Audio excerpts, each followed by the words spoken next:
Guys, it's the Halloween season. You know what that means? It is time to get scared at the movies. But you know, they just don't make them like they used to.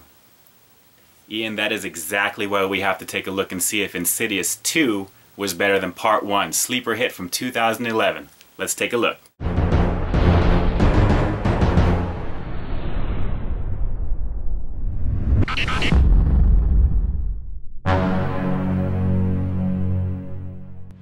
YouTube, Facebook, Twitter, what is going on? It is your boy Ian K for Peep This Out, doing a movie review for a movie that just came out. You guys may have seen the ads for it already, called Insidious Chapter 2. It is a sequel to 2011's awesome Insidious sleeper hit horror movie. Very, very cool movie overall. It returns the idea of astral projection, the ability to, when you fall asleep, that our souls leave our bodies and pretty much travel to other places. Very freaky when you think about the overall idea of that naturally, with the first movie dealing with the supernatural. Obviously the little boy and the son in the first movie there came across a very hostile entity, and that's pretty much the basis of the horror from the first movie, and the father and the mom just trying everything they could to escape what was actually attached to their son and basically trying to get their son back from this entity. It was actually very, very freaky. Sleeper hit movie overall as well. Definitely something you should have for your library if you don't have Insidious or right now on Blu-ray. It is something you should definitely own. It is definitely solid overall. So very, very creepy. The imagery in that movie was very, very solid.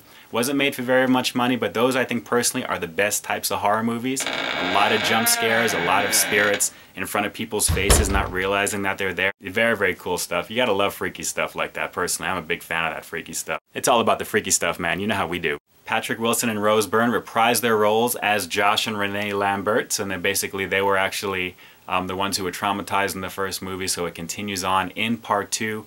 Picks up directly after the end of the first movie with the couple and their family moving into their mom's home and basically trying desperately to move on with their lives, only to find that something is still attached to the family that is not quite done with them. This story focuses more on the dad. I'm not going to give away too much of the twist that happened throughout the movie, but there is a throwback to what happened when he was a young kid, and it's done very well. Even though the pacing is a little off, I thought it was a little slow in the beginning.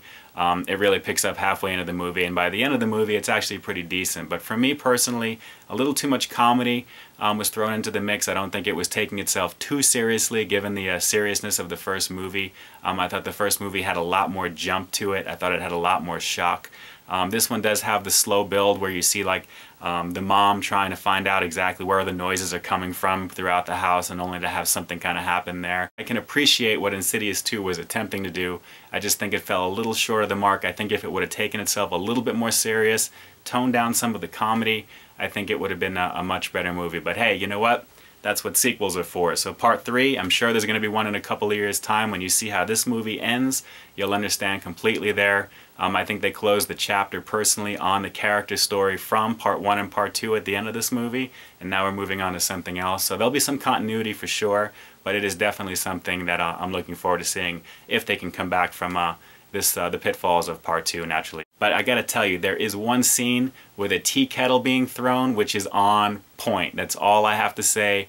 Everybody in the theater reacted when this happens. You'll know exactly what I'm talking about if you go watch this movie. So overall, just how sexy does this movie rank in the overall scheme of things for horror movies that are out right now? Or better yet, just for Insidious Part 1 in general. Exactly how good does this rate compared to that movie? On a scale of 1 to 10 for sexy for your eyeballs, I'm giving this one a solid 7 for effort, because it definitely was cool to see the original characters, the original cast doing what they did from the first movie into the next stage of the story overall, but definitely not exactly as strong as the first movie at all, aside from some of the imagery being kind of cool, which I thought was actually pretty good, but I don't think it's worth the price of admission. On home video, I think it's a better watch.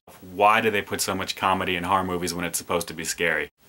Alright guys, a 7 out of 10. Almost sexy for your eyeballs. I don't think it's worth the price of admission. Your mileage may vary if it's something you're looking to go see. Pickings, like I said, are slim for the holiday season, so Insidious 2 is going to be it for a little while until we get our Paranormal Activity franchise back, hopefully early this coming year. That's the plan.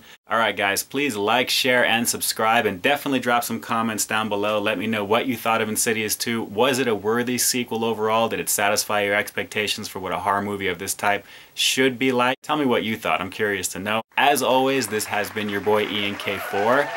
Peep this out. You know how we do, guys. We'll see you next time. Stay frosty.